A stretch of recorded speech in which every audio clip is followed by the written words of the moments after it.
How's everybody doing? Give me 1 second. I see the little thing going on.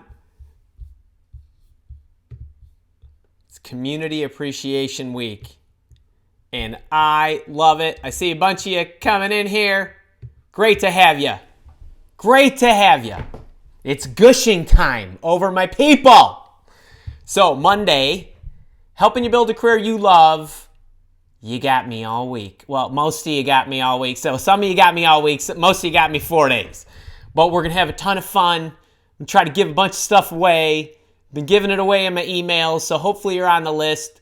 Let's get you in, get in the chat. Say hi. Let me know where you're from. Let me know what you need. Let me know what you do. Put some question marks in front of your questions because it makes it easier for me to find them. I'm sure we're going to have a ton today.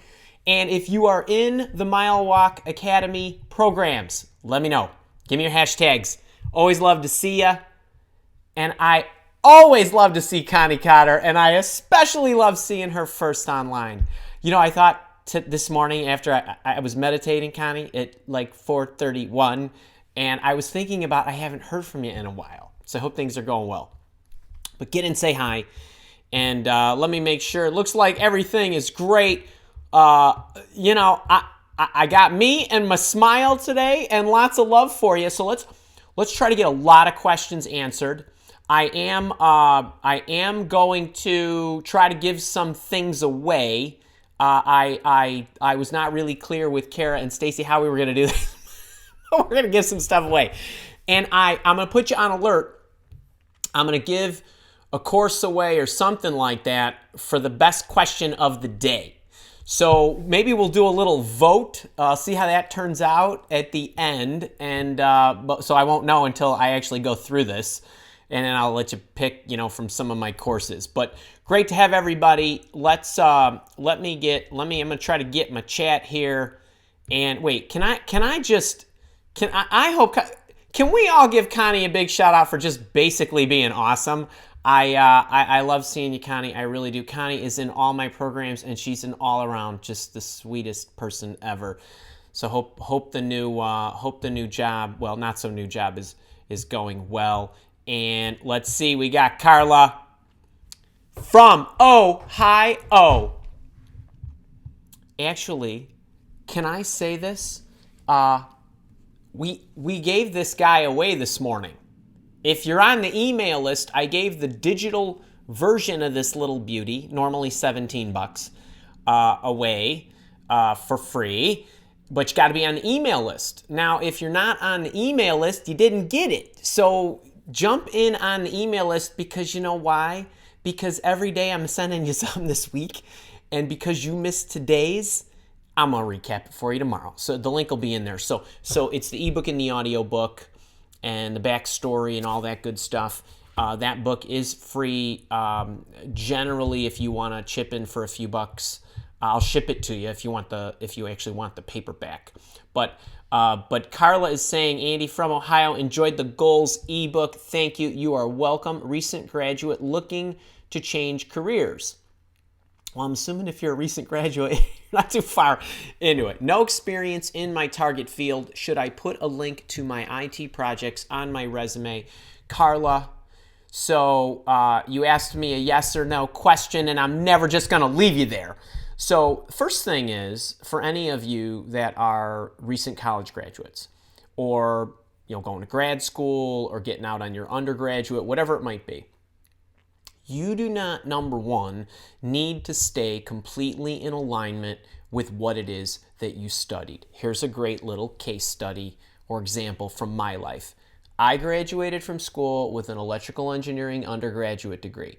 I took a job with an IT consultancy, and in the first 7 weeks of my professional life, I was in training, and 3 weeks were in the office.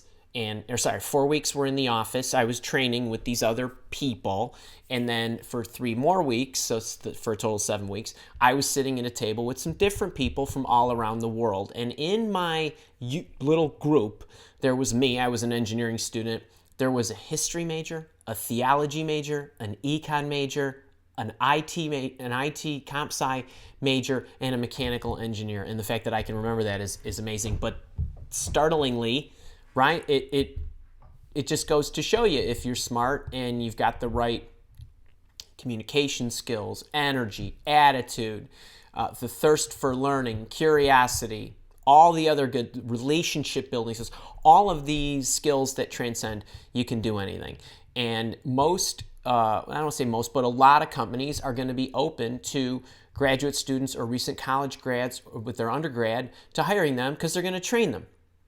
So you are welcome to put the link to your IT projects in your resume. I think that's a great thing. You can even maybe list a couple in the education section if you want special projects or things of that nature.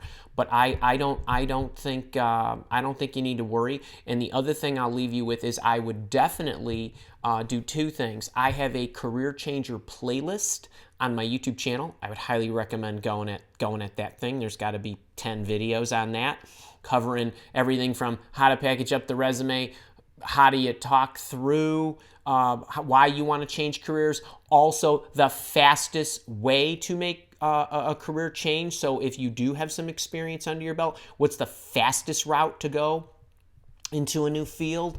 So that's all there. And the other thing for you, Carla, is if you are a recent graduate, on my blog in the Mile Walk Academy, if you go to the Mile Walk Academy and you select the blog, it'll take you to my Tips for Work and Life blog, and there is a college section. So you can check that out. There's going to be articles for you. There's going to be videos, and there's also going to be podcasts, audio onlys as well. So I would check that out. Hope it helps, and great to have you, Carla. All right. And Stacy and Kara, I hope you're keeping track of these questions, because at the end here, I'm going to I'm gonna pull you, and we'll try to remember, what these were. Cool? Cool. All right. Let's see. Where are we now? Let me see. Adam, start. Hey, Andy, do you have any examples of showing that you've done your homework when sending a targeted... Actually, let me start this one over. Adam, start. Hey, Andy, do you have any examples of showing that you've done your homework when sending a targeted networking message without sounding cliche? Thank you. I hope you're doing good. I am doing great. Adam, thank you. And thank you for showing up week in and week out. On your question, so I do talk a lot about showing your work, showing that you've done the work, making subtle remarks, whether in your cover letter or in your interviews or even in your email communications, all that good stuff. And Adam, candidly, any of my more robust cover letters will have that in there. There is going to be a line or two that the reviewer or whoever is the receiver of your email is going to be able to infer that you did your homework. So, and what do I mean by just clarifying? And for folks that are not familiar with my free cover letter samples, I have a 4-sentence cover letter. It's super popular because it's straight, it's to the point, it's easy to write, and it's super, super effective if you are just making a job or a company change, meaning I'm going to keep the same job, but I'm going for a position with a new company. I'm a salesperson, going to be a salesperson at another company. I'm an accountant, going to be an accountant at another company. It's very tight. But I do have other more robust cover letters, like the no job opening cover letter. I call it the 7-sentence cover letter. And I also have boss hunting cover letters. I have boss hunting cover letters whether you know there's a job or whether you don't know there's a job. So in those more robust cover letters, I already have buried that in there for you. So check those out. The examples are in there. I think you will do just great with those. I really do. All right, hope that helps. All right, what do we got here? DFP79, a.k.a. Dana. You're welcome for all we do. You're welcome for all of that stuff. Let me see. Here we go. All right, Dana's asking, company outside of my geography that I'd love to work for, regardless of position, open or not. I can boss hunt and send a resume, but what's the process convo look like if I don't want to move? So I would, this is, by the way, this is a great question because, and a lot of people are applying for jobs that are in different locations and they don't want to move. I always stress, and for those of you who have taken my job search challenge, I'll get into that a little later, but I have a job search challenge. And the job search challenge is about conditioning you to reach out to organizations. And what I love about Dana's example here is that it goes to the spirit of everything that I want to preach to you guys and teach you is I want you to control your outflow, your output, and I want you to target individuals and no one can stop you. Okay, that is much more effective than putting your resume into the ATS, which I love to call the application trashing system. I mean, that's what it is. So as you are putting your resume into those things, you are limited by whatever jobs are being publicized, and you're also limited by the bot and it letting you through its system. So in Dana's example, she's reaching out to somebody, and the ultimate purpose of the initial reach out, while I understand the long-term purpose, or even in the short term, this is still the long term, is that you want to get a job. Your immediate goal when you reach out to somebody, especially for a high-value target company, is to get them to respond. That's goal number one. If they respond, you can do something with that. You can see where it goes. If they are not interested, you might be able to network with them. But you got to get engaged. Good things happen when you do. So in Dana's case, when she's reaching out to somebody who gets back to her, but she doesn't necessarily want to move, she also has to understand, and Dana, for you, you're open to possibilities, right? You don't know what any kind of opportunity with this company is going to entail. So the first goal is get them on the phone. If they start getting into, well, hey, I noticed you live in New York and this job is in San Francisco, then you can get into, okay, well, what are the possibilities? I'm open to things depending on, and you want to see how far you can take it, because the more and more they love you, you never know. There might be a position that opens and you can work remotely, or they might make accommodations. True story, there was this woman, her name was Laura. Actually spells her name Lora, and she's in the job search boot camp. She was in the job search boot camp. She had gotten into the program.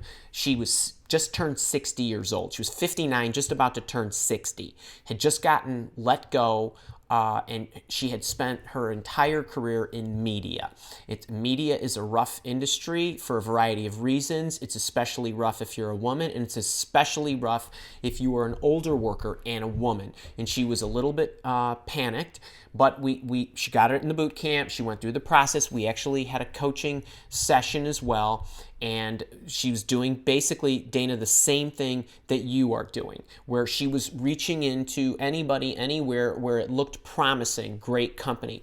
She gets a company. Interestingly enough, she's from Chicago. They were located in New York. Initially, she was interviewing for a position that she thought she needed to be in New York. Then they got into the interview process. They said, well, we just assumed the position would be here, but let's discuss, and if we're a really great match, maybe we can figure that out. She goes through the process. Not only did midway through they decide, hey, you can do this remotely as long as you can get to New York a couple of times a month. Then it turned into, not only could she work from Chicago, but she was also going to take on the entire U.S. So the scope of the role got bigger. So she was unemployed, 60 years old, going after a position in a different city. Not only got the job, a huge pay increase, a bigger scope than she intended for, all because she was open to the possibilities of reaching out to companies just like you are. So, I mean, I hope that story motivates, Dana, not just you, but everybody here, that you're not going to get that shoving your resume into an applicant tracking system. You're just simply not. So you're going to have to put yourself in place, so to speak. So I hope that helps. I would take the conversation as far as you can before you start getting into, hey, I'm not really willing to move. You just never know. And we live in a very, very virtual world now. We really do. We really do. So I hope that helps. All right, great question. Anaheim Patty, let's get you up here. Patty, who is not a Dodgers fan, Patty, you've got to give me either an Angels logo or your face. Okay, I want before tomorrow. If you can make that happen, I'm sure we can drum something up for you. All right. Should you ever quit, resign from a job because your boss was an a-hole without giving a 2-week or even 1-week notice, the new employer can always verify my employment through the 800 number. Okay, couple of things here. Patty, good question. I am the kind of person that I always feel like you get back what you give off. And when you are engaged with somebody, your boss, your teammate, your guy friends, your gal friends, your husbands, your wives, your significant others, whatever it is, I think you are far better off being a class act all the time. And I appreciate that your boss may not be the nicest person, but I would still go out with some class. I would still offer the 2-week notice and all that good stuff. If they walk you to the door, that's fine. I would not do it. And let me tell you specifically the 2 reasons why I would not do that. Number 1, I think it's just good to send good karma out into the world that you're a class act and you can sleep at night knowing that you didn't stoop to that level of treatment. That'd be the first thing, right? You didn't match your boss's treatment of you. Okay, that's the first thing. The second thing is you're not just leaving because and concerned about what your boss thinks. When you look at all of the people that you work with in your organization, I don't know about you, and Patty, I don't know specifically what you do or where you work, but one thing I can tell you, somebody like me, and I've been working for over 30 years in the Chicagoland area, in the IT space or other, but let's just take the IT space, for example. I would never do that because I would want to make sure that I left my reputation with everybody as clean as possible. Those people that you currently work with, they are not going to work at that company forever, and they might go to other places that for which you might be interviewing for a job at those organizations. And if they say, "Hey, I saw you work with Patty over at such and such. What can you tell me about her?" Well, all I know is she dropped a resignation letter and ran out the door. What kind of person does that, right? Yeah, I think she had some beef with her boss. Uh-oh, why'd she have that, right? Like you just don't need that. You just don't. You don't want it carrying you. I call it leaving crumbs, okay? You know, where you're always looking over your shoulder. Believe me, these things, karma has no time frame. So, and the universe always knows. So that's how I see that. I just wouldn't do it. I really wouldn't. And is it really going to kill you? 2-week notice. So I would not quit. I would not. You could resign. I'd give the appropriate 2 weeks, and I'd work it out. Or I would, if they say it's okay, you can pack up your desk today. Then you go. That's it. Great question. Wouldn't do it. Hope that helps. Gio, how you doing? Connie Cotter, yay.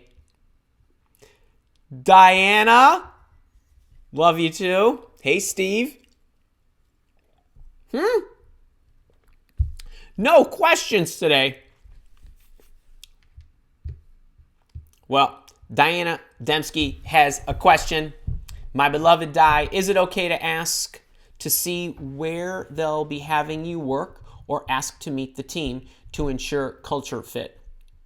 Diana, and whether this is a contract role for you or whether it's a full-time role, I would never take anything without meeting the team, meeting the boss, looking at the work environment. You can tell an awful lot just walking up and down the halls of the building. Right. So absolutely, it's not just okay to ask. I would actually be a little freaked out if I was interviewing somebody who didn't want to see it. Now, there are I want to say one exception to this. Sometimes companies will do a recruitment on the sly. It'll be very discreet. They might be replacing somebody. They don't want it to get out that they're interviewing. Mile Walk, my recruitment firm, has recruited for positions like this. And we one time had to have the person meet, people in a coffee shop, like downstairs from the office. Like they were rolling them downstairs because they didn't want some of the people to see that they were interviewing for this position. They didn't want people asking questions. Then what they did was, when they knew that they really, really wanted this person and that they were going to give them an offer, then he basically went upstairs and he got to walk the halls and kind of see the environment and all that good stuff. But it is appropriate. I would definitely do it. I would never take a job unless I did that. Hope that helps. Great question.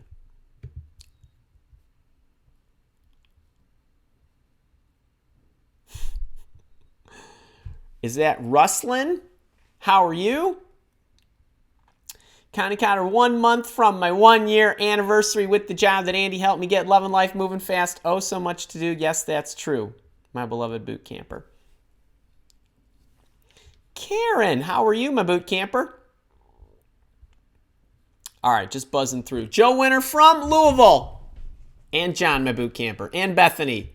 Oh, you guys are great. Hi, Marcy. Varun. Hey, Han Yin. All right, let's get you up here, handsome. My boot camper. All right. Does company blacklist the candidate if they get axed for roles they aren't 100% fit when boss hunting after screening? I have a few firms I cannot reapply for different role because of such a rule. Okay, so I think what you're getting at here is so let me answer this holistically.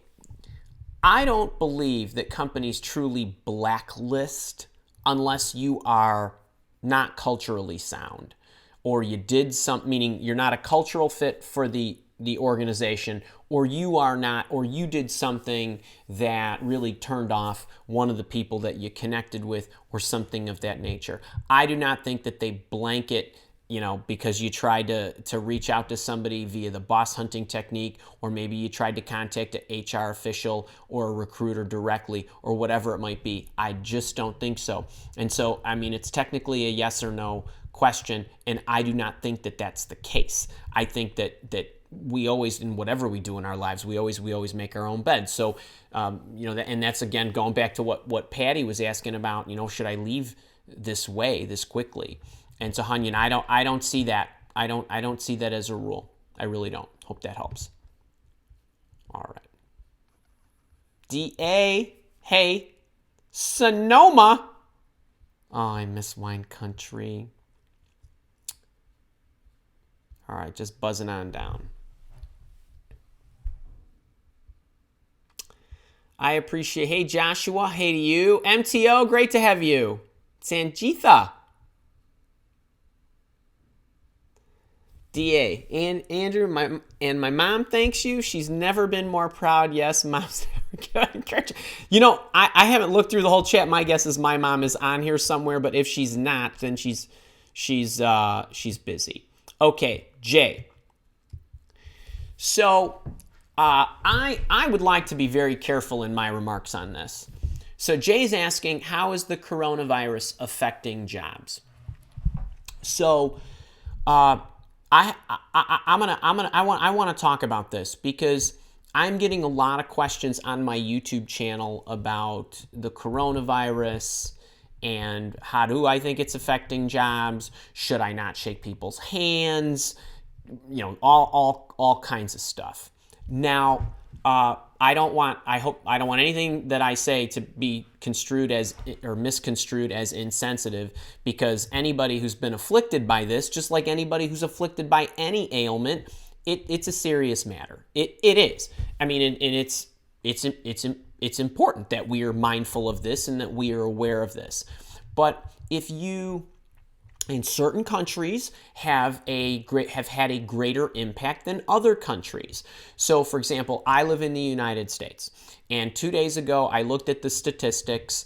I found on a couple of different sites. I literally went out to look at it because I started to get all these questions about this, and I have been reluctant to reply on my YouTube channel about them. But there's 372 million people in the U.S. 400 of them have this virus that have been documented, which means there's obviously more that have it that just haven't gone to hospitals or doctors because they have cold-like symptoms or flu-like symptoms, and they're generally just feeling under the weather.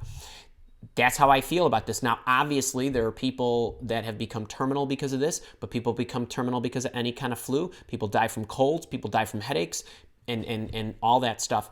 But I have a suspicion that because this is so present in the media and it's always on your mind, especially if you were reading the newspapers and watching television, that you probably think that it's more rampant than it actually is. When I think back about the Ebola virus, when I think back about the swine flu, some of you probably don't even know what I'm talking about because it was in the news just like the coronavirus is, and then all of a sudden it dissipates and it's not headline news anymore.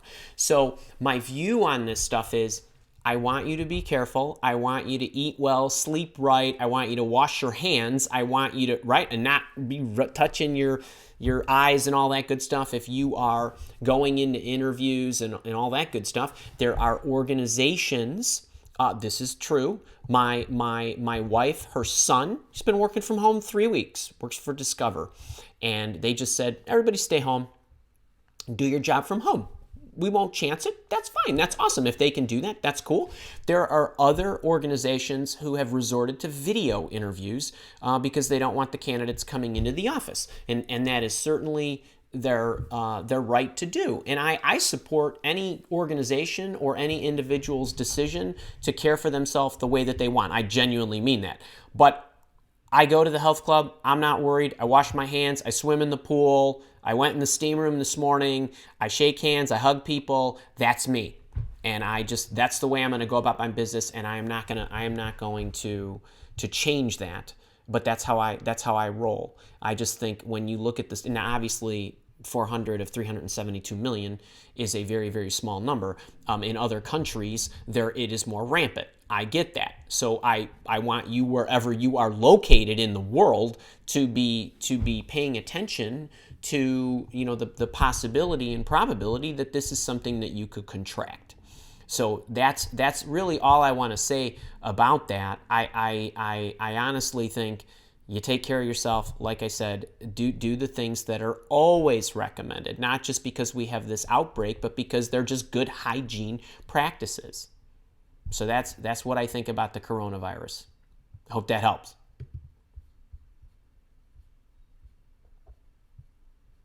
All right. What do we got here? 100 and some odd people. If you are loving Community Appreciation Week, click the little thumbs up button and share this and let people know I'm here every day for you at 11 Central Time. All right. Let's see. Hey, Chun Min. Gino. Okay. Oh, thank you for that. So, folks, this is the book that I gave away this morning. So the ebook and the audiobook I gave away for free. If you want this actual book, then there is a link somewhere floating around there where you can grab it for $7. I'll send it anywhere in the world. But if you want it free, get on my email list, and I hope Kara will drop that in the chat. Hey, one other thing. I want to make an announcement. We're down on the hour. On Friday, I have a job search bootcamp private group coaching session. I have just updated the bootcamp package. There is a discount on it starting now, today, this week, until Friday at 11 a.m. when we have our session. That session is going to be on how do you create options for yourself when you're feeling stuck. Any kind of feeling stuck. I only have one skill. How am I going to leverage this? I have lots of skills. I'm not sure which way to pick. Those kind of things. I feel like, and I stress the word feel, like I've applied everywhere. I'm not getting response. All that good stuff. We're covering all that on Friday, and then it'll be a great Q&A. Those sessions last about 2.5 hours, and we get through a lot of really great stuff. So if you are interested, head over to the bootcamp page, hop in. It's self-paced. It's a wonderful program. There's loads and loads of testimonials on the page. You can check it out. There's written testimonials. There's video testimonials. There's hundreds and hundreds of testimonials. I haven't gotten up there yet, and we're having a great time. So we'd love to have you. And Gino, thanks for that. All right. Let's see if I could get this. Todd, I recently applied for an executive job that had an application closing date of 2/28. I saw that the job opening was reposted on 3/5/2020. That's his first question. Second part is, what do you recommend for my next step? Thank you. You betcha, Todd, and thanks for being in the leadership program, my friend. I'm actually going to put back your initial question. So Todd recently applied for an executive level job that closed at the end of February. He saw it was reopened and reposted 3/5. And Todd, all of that means is number one, obviously they didn't fill it.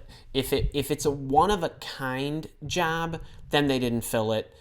Obviously, it also can be an executive level position that gets continually refreshed. So let's talk about what's happening here in general in the broader scope of any kind of job getting reopened. So the first thing is, number one, I always recommend, especially for Todd, for you and anybody else who's senior, but really anybody, I never like the application process itself, meaning that is not where I would recommend that you go. I would try to find the boss. I would target a managerial or a very senior resource in that space, and I would boss hunt them. That's what I would do regardless. And I don't care what the open date is. I don't care what the close date is. I would just be a machine. I would be going after people. I don't care. I want to go on my timetable, not theirs, kind of thing. So outreach, that's number one. But let's say you are applying.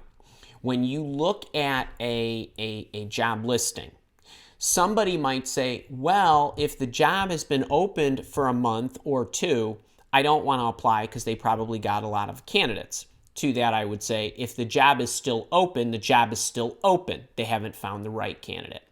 If somebody says, well, the job was taken down and put back up, it could be taken down and put back up for a couple of reasons.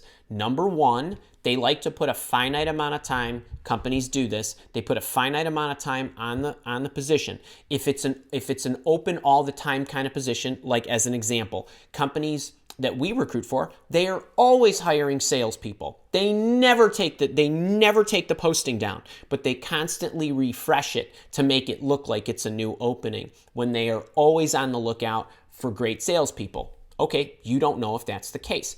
The other thing is, if it's a one-of-a-kind position and they reopen it like this could be what they're doing is they're tumbling the search engines and the job boards. So lots of times what will happen is newer positions will be posted toward the top, like recently opened, okay, because they get a lot of traffic. Companies know this. So what they do is they want to keep moving their positions up to the top. So if you're on an Indeed.com, a Career Builder, a Monster, the Ladders, some of these other executive level ones, $100,000 jobs, and so on, that's what's happening. So my next step here would be, I don't know where you are in the process, I would be boss hunting. That'd be that'd have been my first step. That'd be my next step.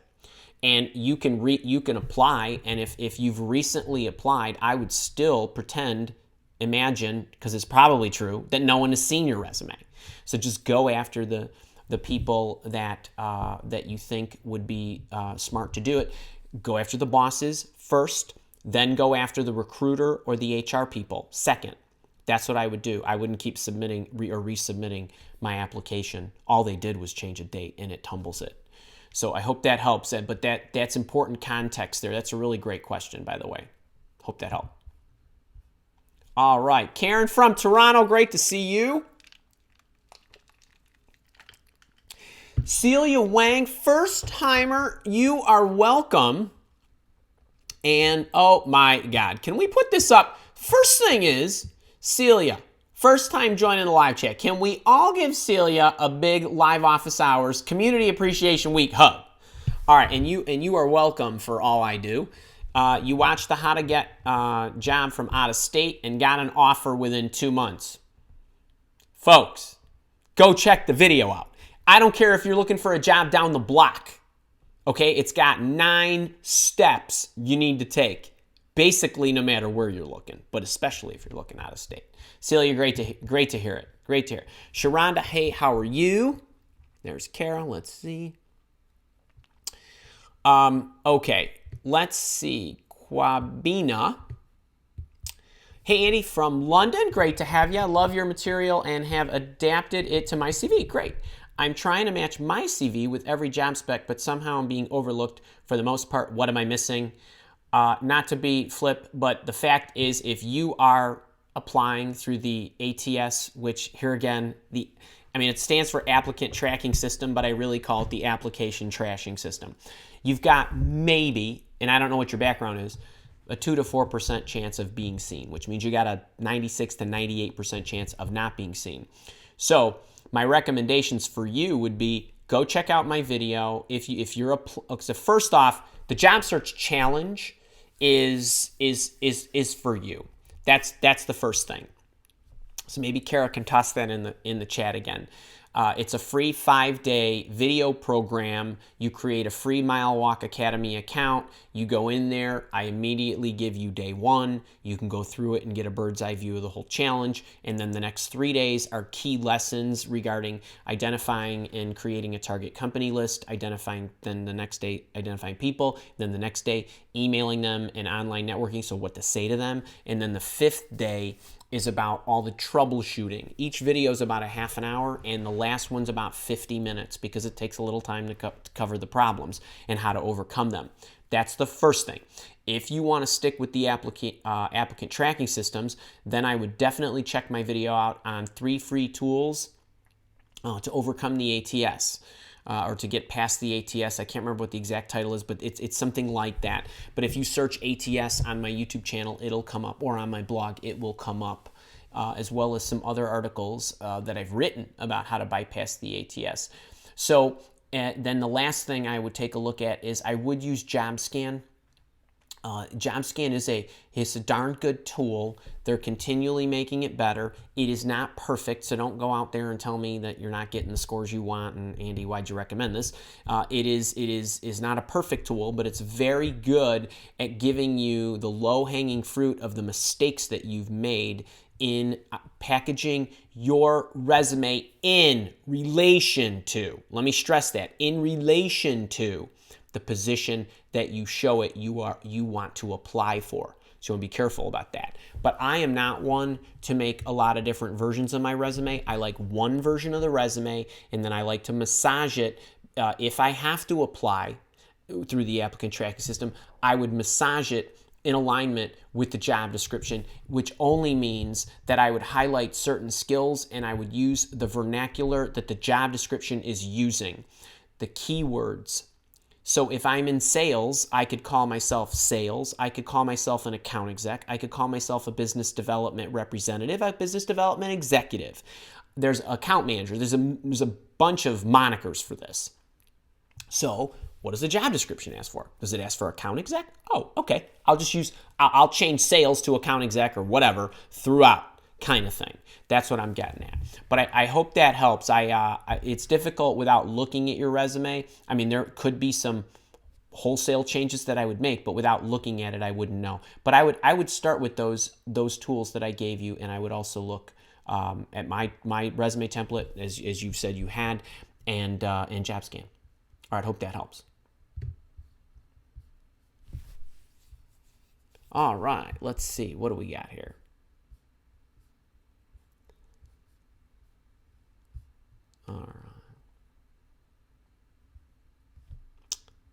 All right, Clay. And a reminder, thanks, Clay. And a reminder, put some question marks in front of your questions.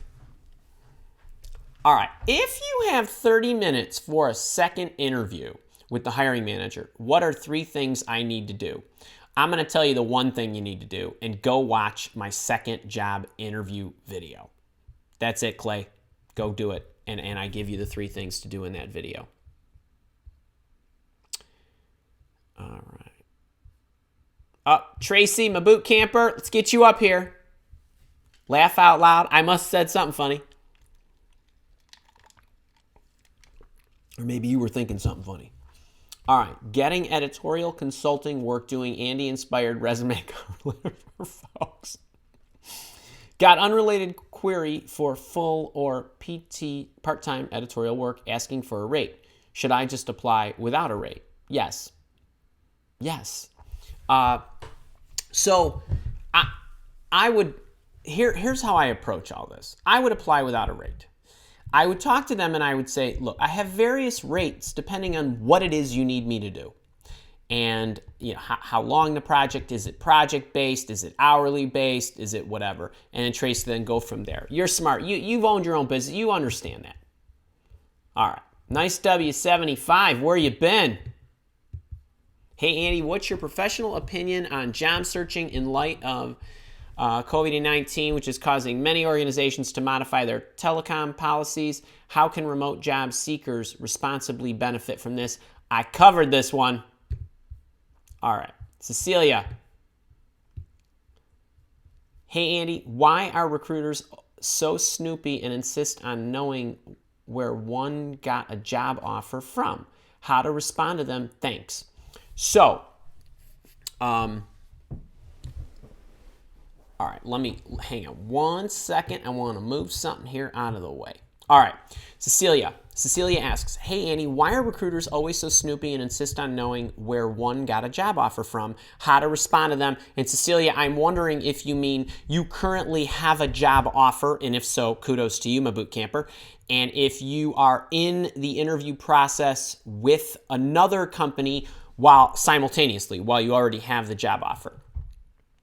I would, as a recruiter, always want to know where you got another job offer from. So first things first, in the interviewing process, all of you should be completely transparent. I'm not sure why everybody thinks they need to be coy and not share what they got going on. So I got a video out there of and Kara or Stacy, somebody throw this in the chat, because I don't want to go through everything I outlined in this video about how to handle an interviewing process with multiple candidates. Okay, now you're asking about, you got a job offer, and you might be wondering, well, why am I referring to a video with multiple candidates? Well, when you get into an interview process, you should be sharing with the company what it is that you have going and why do you want to do this. You get back what you give off. There is a quid pro quo here, and you are establishing yourself and giving yourself a reputation as a communicator. So, for example, I'm only interviewing with you, company ABC. You're my first and only. I want you to know that I'm not really actively job searching, but if I do surface another opportunity, I will let you know, whether through my own means or whether somebody contacts me. In the meantime, I'm wondering from you, how many job candidates do you have in the process? Where are they coming from? What are you sourcing them from? Are there any internal candidates? And so on. You get to ask your questions so that you can see what's on their side of the screen. Okay? Now, you go through the process. Another opportunity comes up. Go back to the company and say, I just want you to know I'm interviewing with another company. I've got a first interview next week. Now, this company can decide, do they want to accelerate something? Do they want to decelerate something? You communicating to, you're not threatening them, you're just letting them know, hey, I want to keep you updated in case anything changes on your end. If that company loves you, the last thing that they're going to want from you is a surprise that, you got a job offer and now you're bailing out on them. When if you would have let them know that you were interviewing with another company or that a job offer was forthcoming or imminent or whatever, then they would say, okay, hang on a second. I want to make sure we don't lose you. So I'm not going to wait 10 days till the boss man gets back. We're going to do a video conference instead, just so we can make sure we can get this in so we can give you an offer if you're a fit. Now, why would I want to know where you got the other job offer from, because I want to know a couple of things. When you and I initially start talking, whether I'm a corporate recruiter or executive recruiter, one of the things that I'm going to want to be certain of is what's your criteria, what's driving your decision. So if you say to me, well, Andy, I'm looking for a better career trajectory. I'm looking to work with really nice, smart people. I want to work in an entrepreneurial environment. I generally favor small companies. I would like to not travel 90% and so on. And you give me your parameters.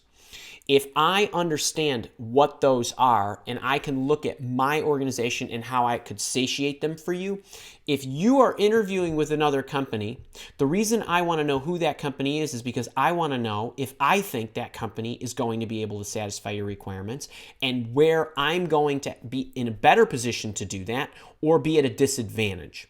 So if I know that, then I can communicate with you and better understand what's driving your decision. Are you being consistent in your requirements that you're giving me and what you're doing in your others with searches with your other companies? As an example, if you tell me, hey, I favor small companies, I would like to go to a small organization so I could wear many hats and grow my career, and then you tell me you got a job offer from IBM, I'm going to be thinking 500,000 people. How is that going to be entrepreneur? You know what I mean? There's a level of consistency. There's so many things I can tell about who you're interviewing with against what you're telling me you're interested in. And I can also look and say to myself, am I just another, company that looks like these other companies that she's interviewing with? I don't know how that's going to work out. They're looking for more data. You should be looking for more data. So there is no disadvantage for you to tell them who you're interviewing with. Now, what you didn't ask me, or what you didn't mention is, did they ask you how much was the offer? Now, that is up to you whether you want to disclose information if you think it is to your advantage. Now, somebody might say, well, Andy, you should never tell them how much money you're earning. That may be true. I probably would favor that. However, if I said to you, you were going to give me an offer and I have an offer on the table, they say, well, you know what? We'll beat it. You tell us what it is. You tell me where I gotta go. I might wanna share, or I might not. It depends. So, but there are so many reasons why I would want to know that. I want to know who you're interviewing with. I want to know where you are in the process, and I want to know if they give you a job offer, when that job offer comes, and when you have to give a decision by. All that stuff matters, and the more you share. When I said earlier about earning a reputation as a sharer, when it comes time for you to do your ask, meaning I got a job offer, now I need time.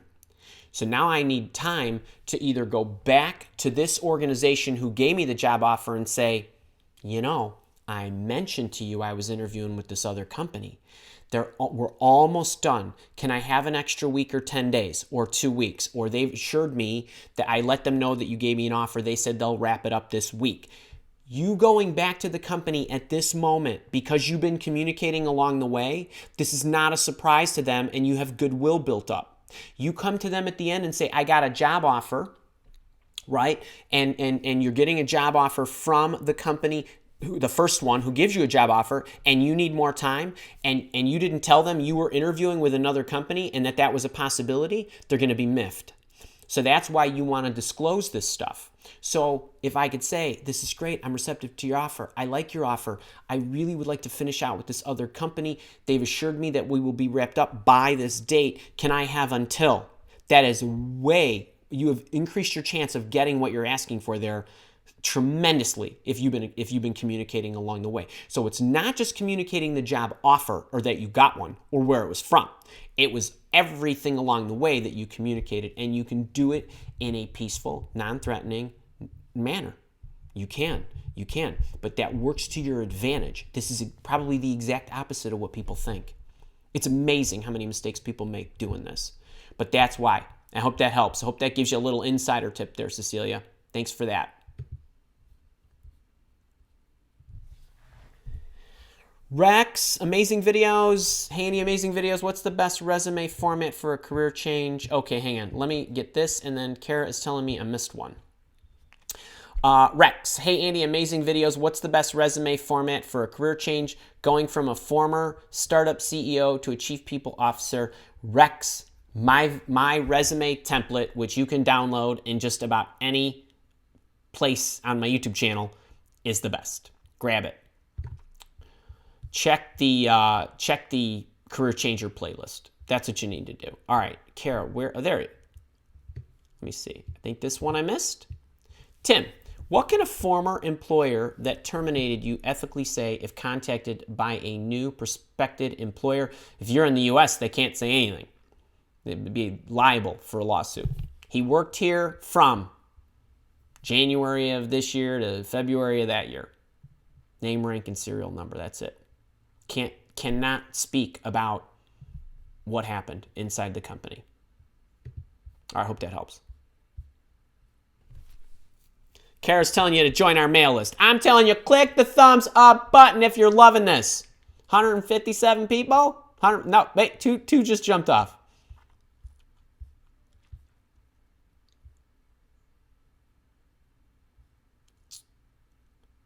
All right. Bo. Here we go. Let's see. Bo, how do you discuss IT skills when you have worked with proprietary platforms? So, okay, Bo. All right, wait. All right. So Bo's asking, how do you discuss IT skills when you have worked with proprietary platforms? It doesn't matter what platform you've used. It doesn't matter if it's proprietary. If they ask you what languages have you used, you let them know. I have skills in these languages. They're not asking you for the bits and bytes of the systems that are proprietary. They're asking you about your working knowledge of certain languages, platforms, hardware, software, whatever it might be. So I don't, this has, and let me tell you where I'm coming at you with this insight from. As part of Mile Walk, my executive search firm, we did a lot of work with technology companies, period, that all have proprietary products. We've done a lot of work in the financial markets industry, proprietary trading companies that all are freakish about their proprietary trading software and algorithms and so on. It has never, not one time, been a problem in the thousands of people that we have had, that we've recruited, coached on job interviews, have gone in there and interviewed with these organizations that were consultancies or software companies or whatever, where somebody could not discuss their skills as it related to platforms, products they've worked on that were wholly proprietary. So I would not even worry about it. It's not like they're asking you to show them exactly what you coded. It's normally going to be evaluating your technical skills of how you would go about developing this, designing this, or something of that nature in their environment. So I wouldn't worry. I really wouldn't.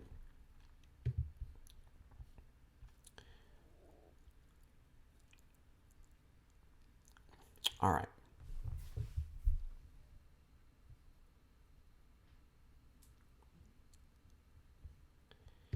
All right, Joseph, I'm just going to point you here to my salary negotiation playlist.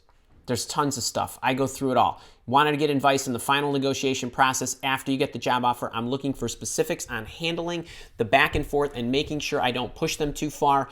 Joseph, salary negotiation playlist.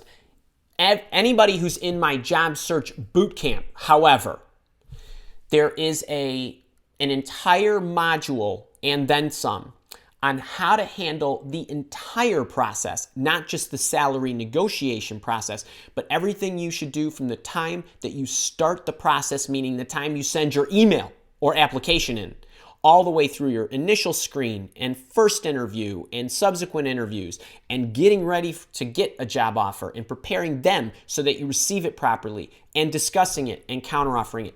All of that is discussed. Bits of that stuff are discussed in my salary negotiation playlist. So check that out. But if you are in the boot camp or want to get in the boot camp, I cover that in a lot more detail. Brooke Sachs, my boot camper, how are you? And hey to you, Carrie Freeman, too.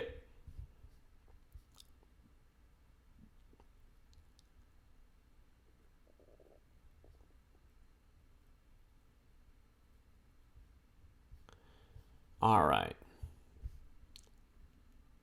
Let me see. What do we got here? My boot camper. Chen Min, title jumped from specialist to director because there was not a mature career path in the company. Okay. It depended more on what the boss said. Will it confuse people to put two titles on the resume? It will not. However, I would, if possible, I'm assuming that if you went from a specialist to a director, there was a transition in responsibilities. So what you'd really like is, here's the company, and then here was my, down here is my specialist title, and then more recently I was a director, and lay it out that way and identify your accomplishments while under each title. If the responsibilities did not precipitously change, then I would at least hope that the accomplishments did. So go with it that way. It will not be confusing if you lay it out the way I've given it to you in the boot camp. All right, hope that helps.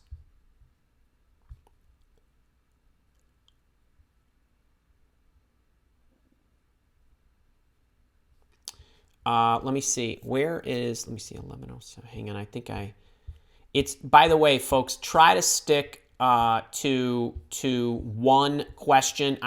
It's really hard to, especially when one of three is so far apart from each other. Let me see. Brandon wants to make a career change to supply chain distribution manager role. So first comment on that, if you are making a career change, it's very difficult to target the specific role that you want. I would be open to getting into the supply chain distribution field. So I don't know that you would immediately come in as a manager, and I would not even be thinking that. I would be thinking, how do I get into the supply chain distribution field?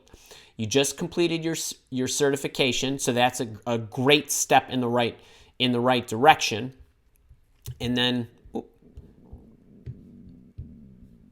then if I am able to make a successful change, will I need to be expecting entry-level pay since no direct experience in this field? I would not have any expectations about what you should expect or anticipate. I would actually say that, Brandon, not just to you, but to anybody. I don't care who you are. I don't care what you do. I don't care if you are, going from, salesperson in this company to salesperson in that company, or product manager here to distribution manager there. It makes no difference. I would go in, I would sell my butt off, I would figure out if that opportunity is for me, I would look at what they are offering, and then I would make my argument as to why I'm worth more. So we've had people who've made career changes and made more money, even though they make their change. It all depends on the assets you bring to the table and what you can do. It does help that you have that certification, and I'm assuming that there's going to be some relevant work experience that you can also lean on. But I can't say for sure without knowing what you're targeting and what you come to the table with. So I apologize about that, but I would go in there and I would sell my butt off. I really would.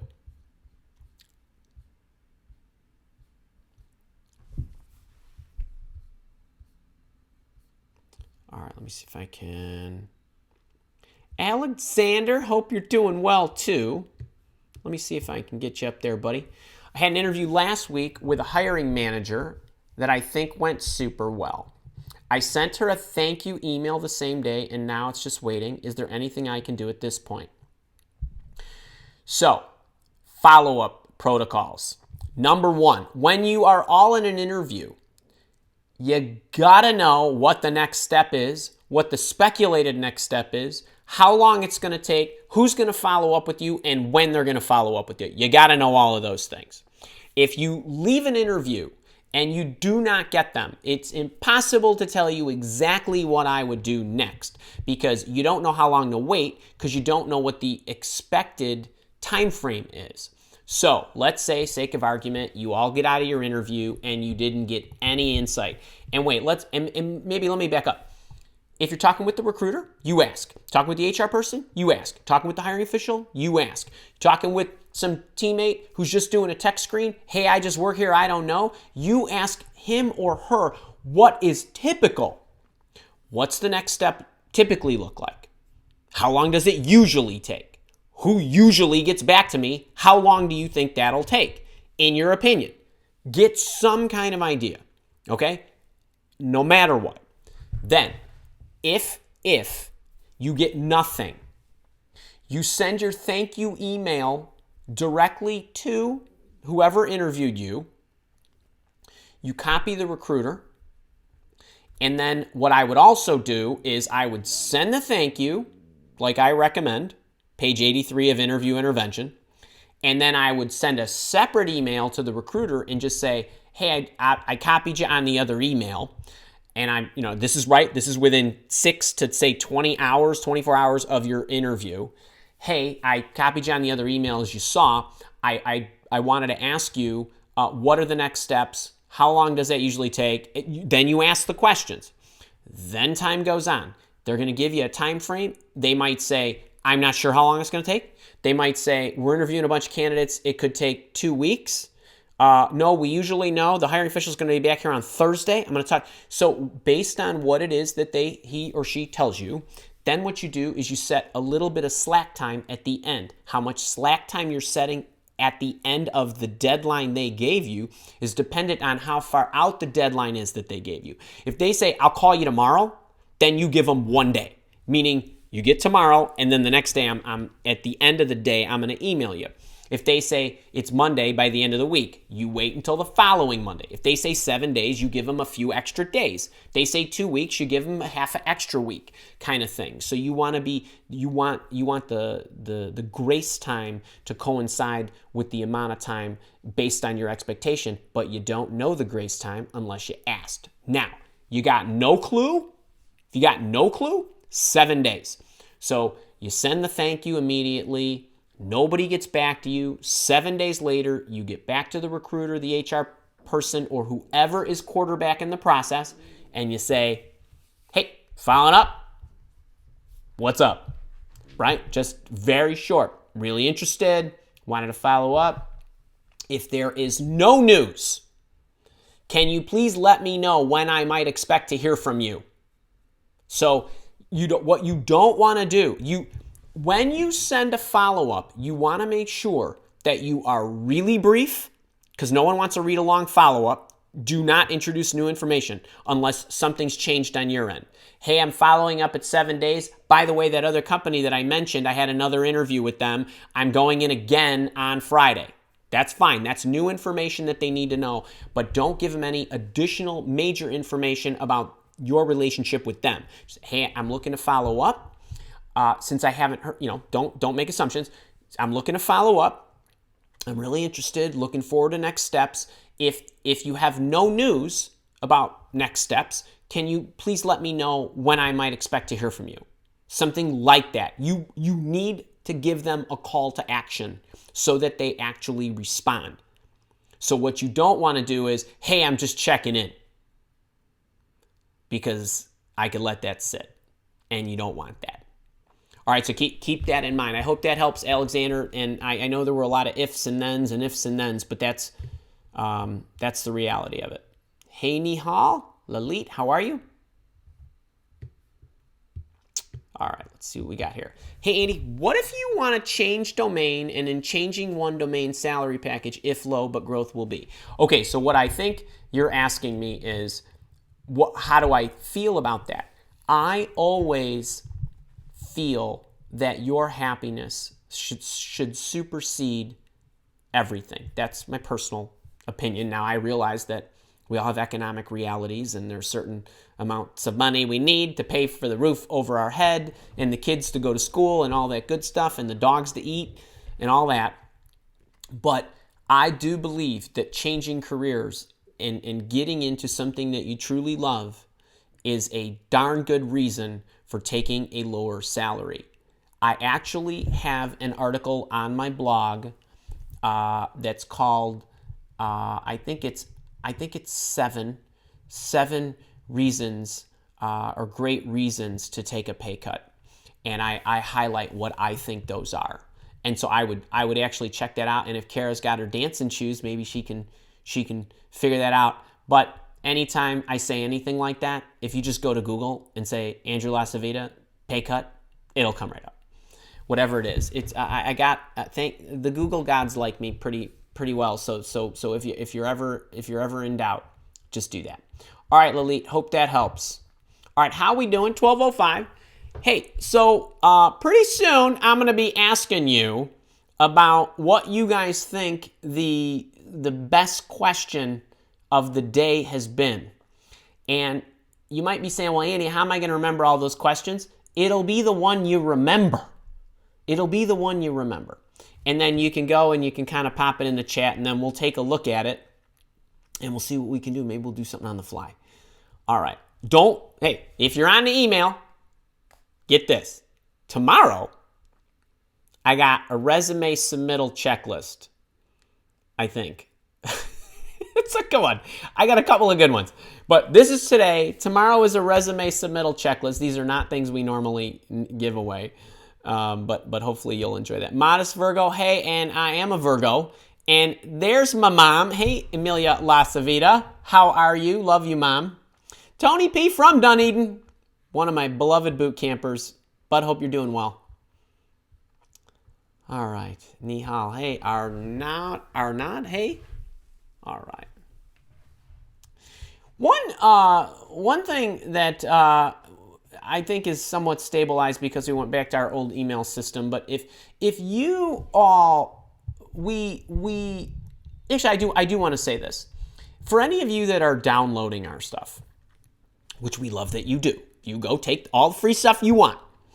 We have a system that is our Mile Walk Academy system. It's a main system. It's where you see the website. It's where we give you the downloads and all that good stuff. And when you go in there and you select a download, like I want a resume template, it comes from that system. That email that's sent to you is sent from that system.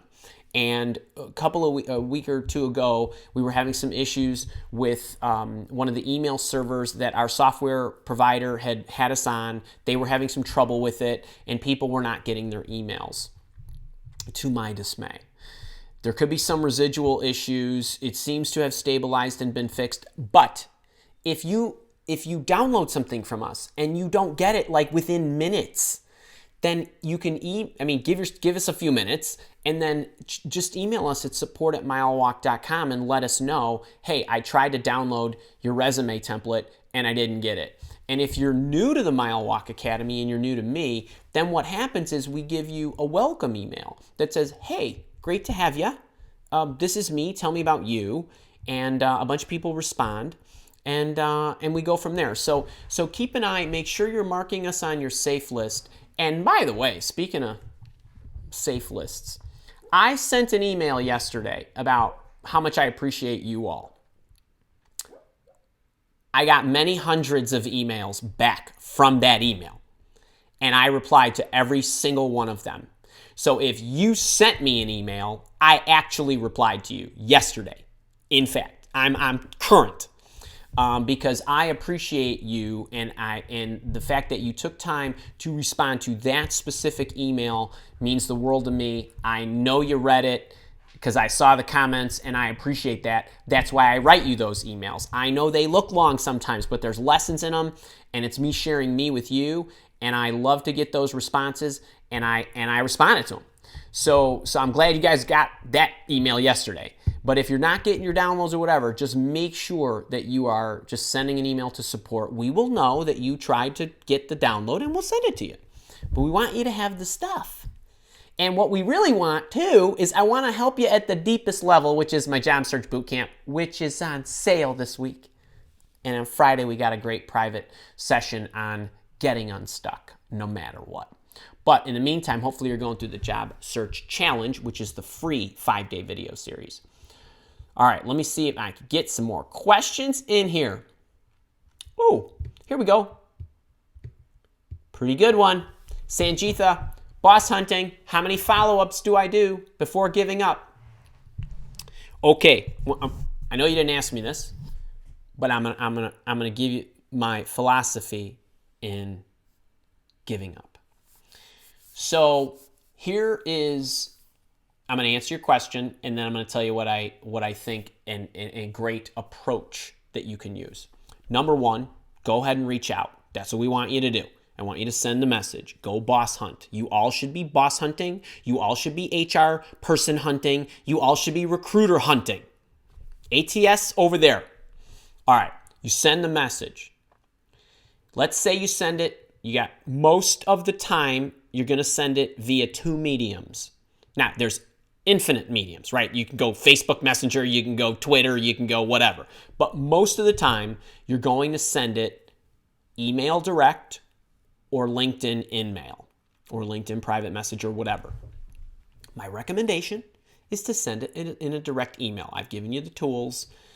They're out there to find anybody's email. You send the email, and the reason that I like to send it direct is I can track it. All right, so I'm not going to go into all that. You want to get all that, you got to get in the boot camp. But you basically send it direct. Give them 7 days. Now, you can do one of two things. 7 days later, you can send them a follow-up email and just say, forward what you sent. Say, hey, I'm interested. I'm interested. Wondering if you'd be up for connecting. That's it. Don't go into a lot of other stuff. Keep it to one line, two tops. Right? This is a tap on the shoulder. So that's something else you need to know. 7 days later. Now, the other alternative, which is okay, is to send them a LinkedIn InMail. Say, hey, I sent you an email about a week ago, and I just wanted to make sure I tried you in this route. Would really be interested to connect and so on. That's another option. You could reverse those too if you want. You could send it LinkedIn first. 7 days later, you can send a direct email. I really don't care. And you can tinker around and see what works best for you. Some people are going to respond to direct email better. Some people are going to respond to their LinkedIn messages better. Okay? It's an individual thing. All right. Now, 7 days later, you got the second email. I would wait 2 more weeks, and I would give them one last shot. Okay? And that's it. And then I would not send them another email for the rest of my life until they got back to me. Now, if you take my job search challenge, what we've just outlined is 21 days of span of calendar time. And my job search challenge says, if you reach out to 3 people uniquely each day, that's how many people? 21 people that you've contacted since you've contacted this one person. I've contacted these other 21. Do you know what that does for me psychologically? I don't care if this person gets back to me or not. They will get back to me if the universe says they should get back to me, and they will get back to me if the universe says I should go work at that company. But I'm not going to care because I contacted 3 more the next day and 3 more the next day and 3 more the next day. Hell, by the end of the week, there's 15 more people that I contacted. And that's what I really want you to do. Okay, so you will not care how long you need to wait to follow up, and you may never even get to the second message because you got so much other action going on that you're like, oh, okay, well, that guy can get back to me whenever he wants. That's what you got to do. And that, I guarantee you, should be your focal point, because this worrying about how long to follow while a good question is something that's on your mind because you don't have what we call a lot of BIDAs, balls in the air. Well, you got 20 more balls in the air since the last time you contacted this person, or maybe the couple of times that you contacted this person. You are not going to care as much if that person gets back to you. You really will not. You really will not. So try that out. Sanjita, the job search challenge, that is my recommendation. Hope that helps. All right, let's see. Ooh. Hanyin, got another one? How effective is writing a disruptive cover letter to a company we are interested in but do not know what role is open or available? The 4-sentence cover letter may not cut it, right? First off, let's go backwards. I would never recommend the 4-sentence cover letter to a company where I didn't know if there was a role. I would not use that. The 4-sentence cover letter is effective if you know there's a role and you match it. That's it. 4 sentences. It's all it takes. Okay? If you don't know if there's a role, I would recommend my no job opening cover letter if you're going to the HR people or the recruiter, or I would recommend the boss hunting cover letter and I give you the no job opening hunting cover letter, and I would recommend those. I do not even like the word disruptive.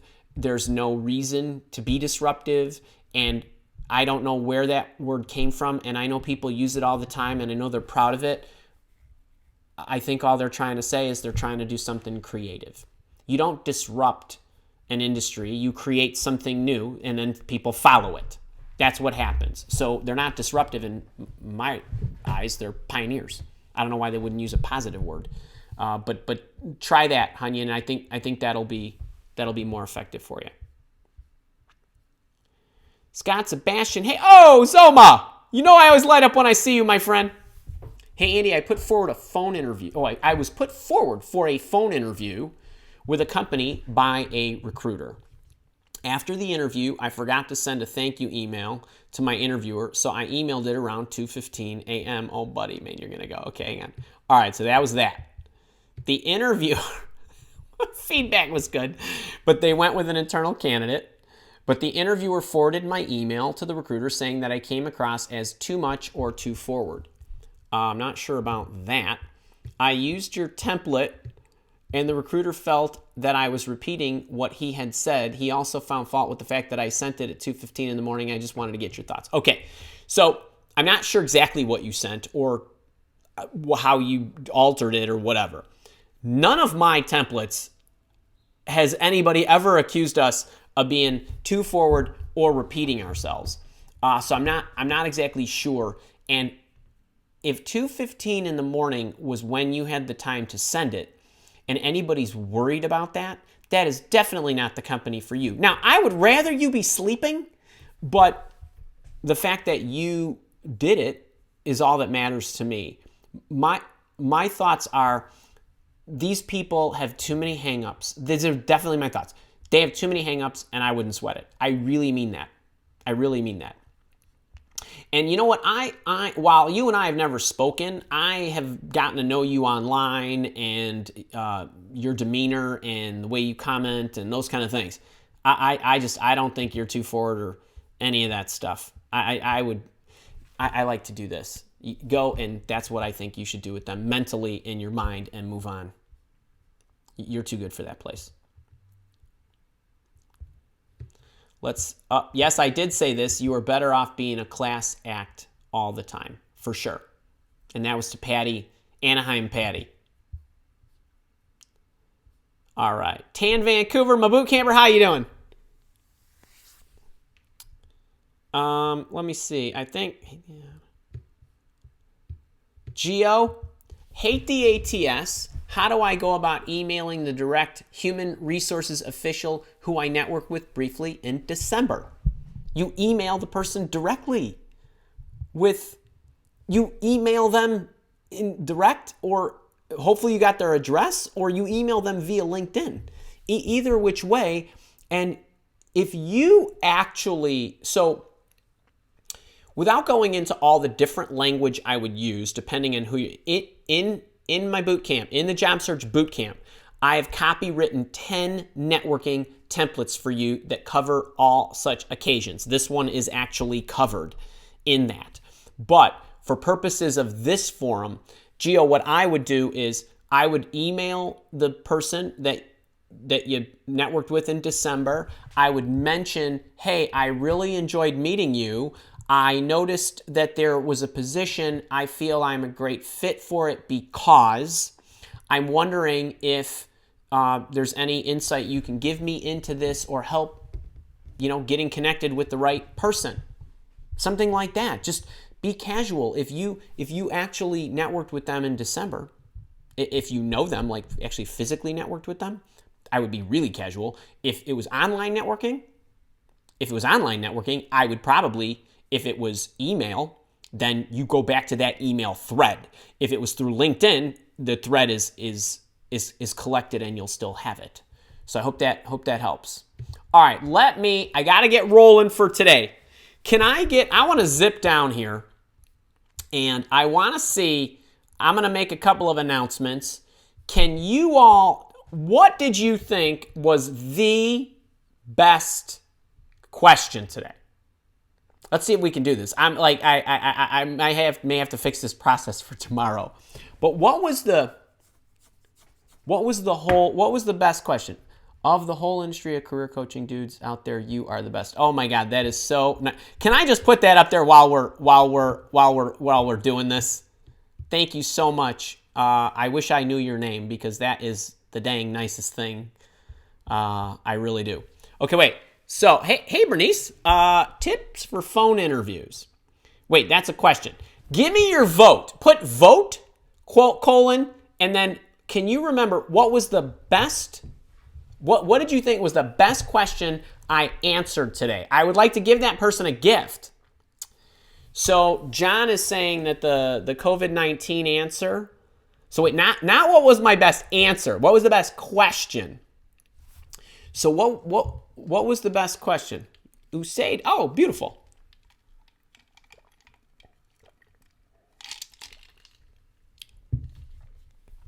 Do we want to, I mean, come on, people, give me some votes here.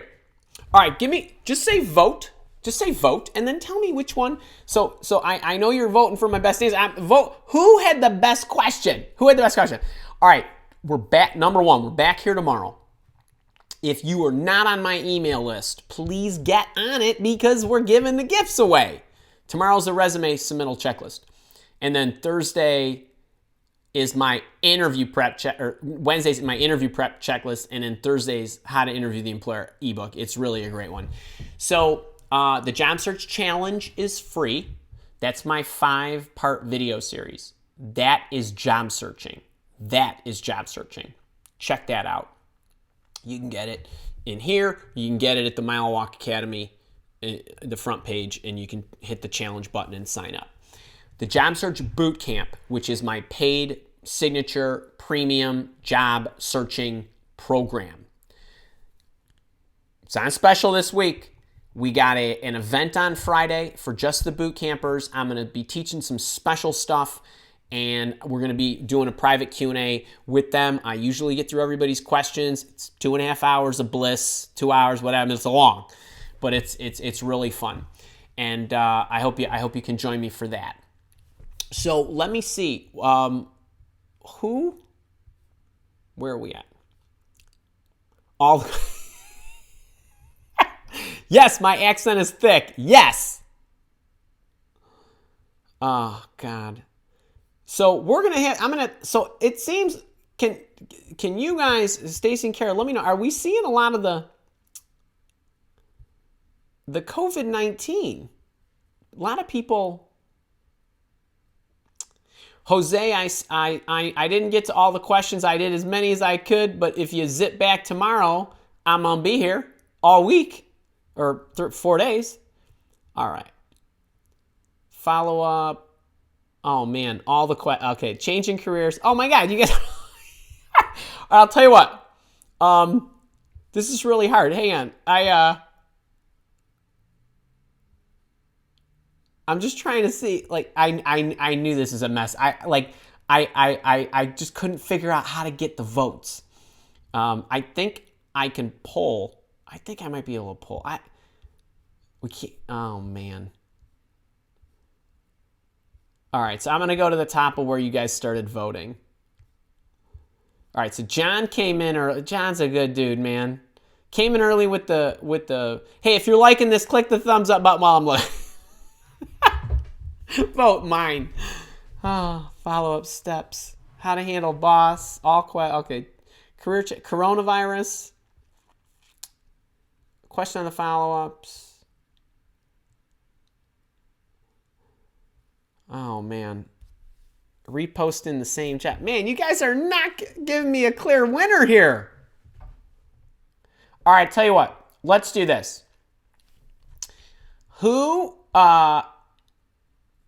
Whoever asked me about the coronavirus question, so let me get your handle back here.